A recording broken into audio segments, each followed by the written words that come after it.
Hello guys, welcome to another video of Azure Databricks. In this video, we are going to generate service principal and access token to use that somewhere inside some third-party tools or inside your code to connect with Azure Databricks and work directly from some external tools. Like if you want to create the CI/CD pipelines, you will need the service service principal to be created, then only your pipeline CI/CD pipeline will be able to connect with data bricks and create the resources or deploy the workflows, notebooks, etc.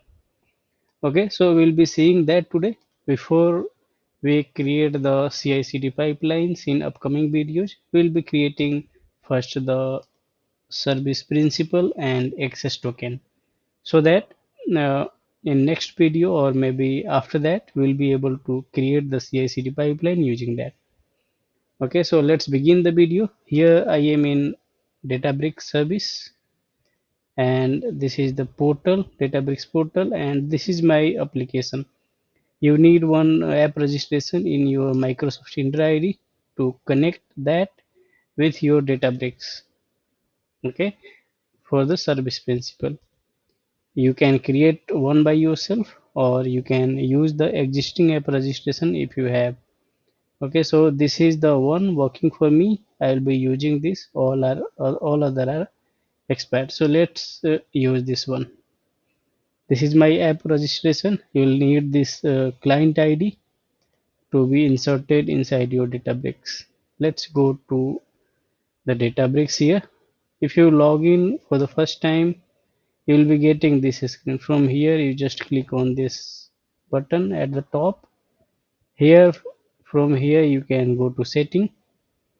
To generate the service principal or manage the users, you just go to identity and access. From here itself you will be able to create the Databricks users, Databricks local users. Basically, if some user are not able to connect to your Databricks directly from Azure Active Directory account, you can add them here so that they will be able to log into this Databricks portal.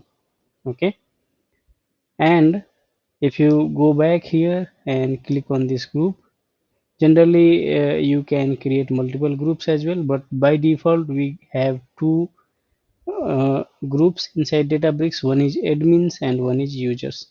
If you are adding some people in admins, they will be able to administrator everything inside your Databricks.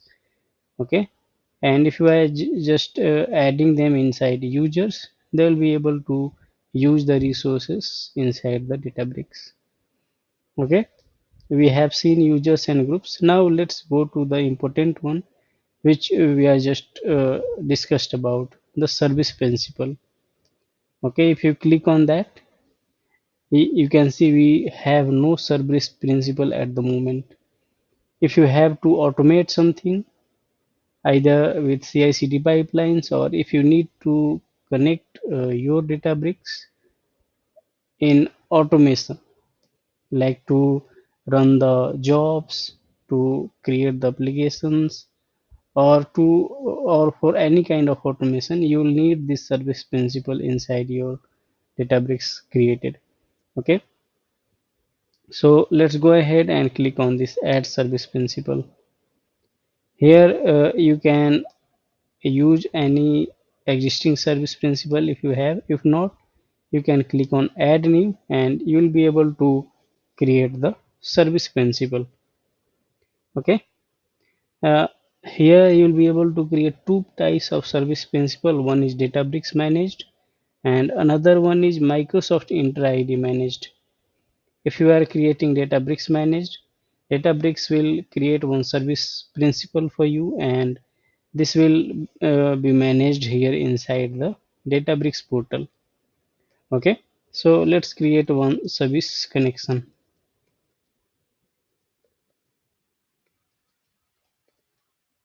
This is my Databricks managed service connection. Okay, CO.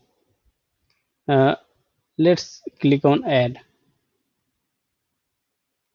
So you can see this service connection has been created. If you click on this, you'll be able to see the more details about it. You can update the permissions. What are the permissions this service connections would have? All the configuration, you'll be able to see all the permissions here as well. If you want to grant some particular access, you can do it from here. Okay, you can generate the secrets as well. You can, if you want to integrate the Git for this service connection, you can integrate that as well. You can connect with Azure DevOps services, GitHub, GitLab, Bitbucket, server, cloud, or whatever. Okay, so this service connection is managed by Databricks. And for the service connection or for the service principal where you want your application in Microsoft Intra ID and manage everything, manage all the secrets from here, client ID from here, or certificates from here, you can create one here inside I mean service principal using this application as well. Okay, let me click on this add service principal again, click on add new. Now this time you will be selecting this Microsoft Intra ID managed. Okay, here you will have to provide the application ID. This is my application ID. Let's just add that. This is application ID, Intra ID, service.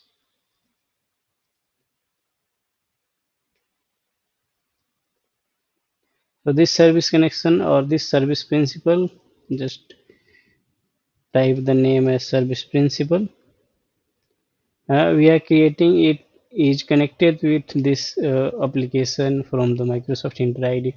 If your secrets are expired, you just go ahead inside the certificates and secrets, and you can directly renew the secret from here. And your service principal secret will also be renewed. Okay, you can see user with email. This email already exists in this account. That's why this is not able to create it. Earlier I had created using this application ID. That's why maybe this is not working. Maybe let's try with the another one and see if it works. This is the application ID.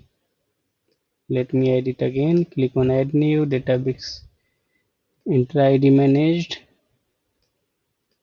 Intra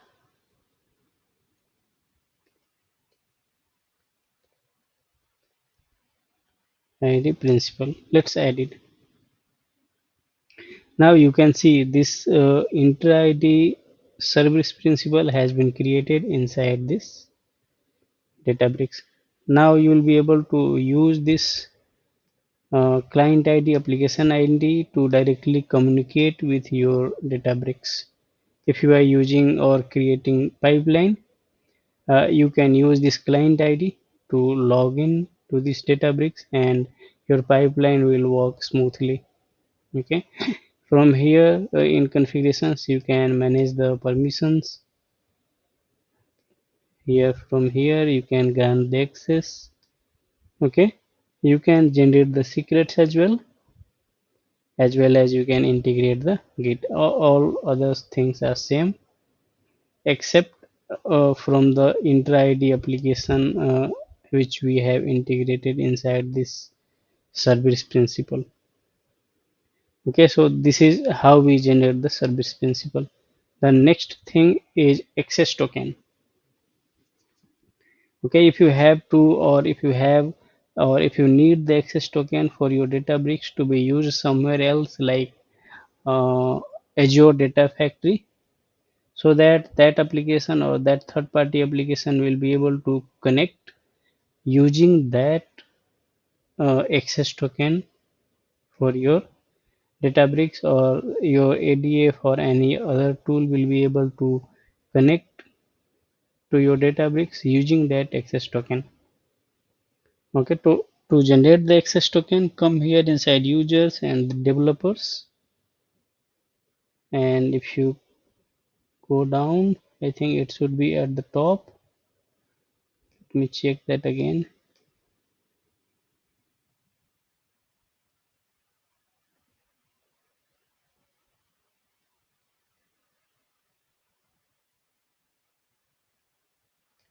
If you go to this developer tab inside users, you get this access token option to manage and generate the token for you.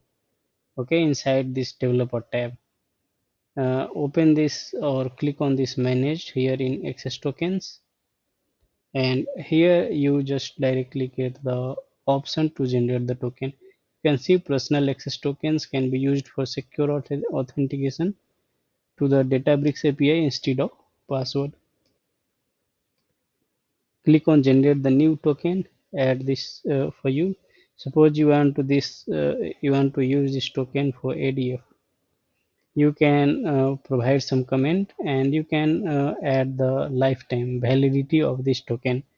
This should be generally valid till 730 days, between 1 to 730. So if you want it for 1 year, just provide 365 days and generate. Okay, so this is the token. Make sure you copy it from here, otherwise you won't be able to copy it again once this is generated. So once copy it, then click on done. So you can see this token is generated, and now you'll be able to use this token inside your code to do whatever you want inside your Databricks. Okay, so this is how we generate the service principal by going into this identity and access and service principal, and this is how we generate the access token by going into the developer access tokens inside the Databricks. That's it from this video. In next video we'll be seeing about the workflows and CI/CD pipelines, how we can create the CI/CD pipeline using this Databricks asset bundles.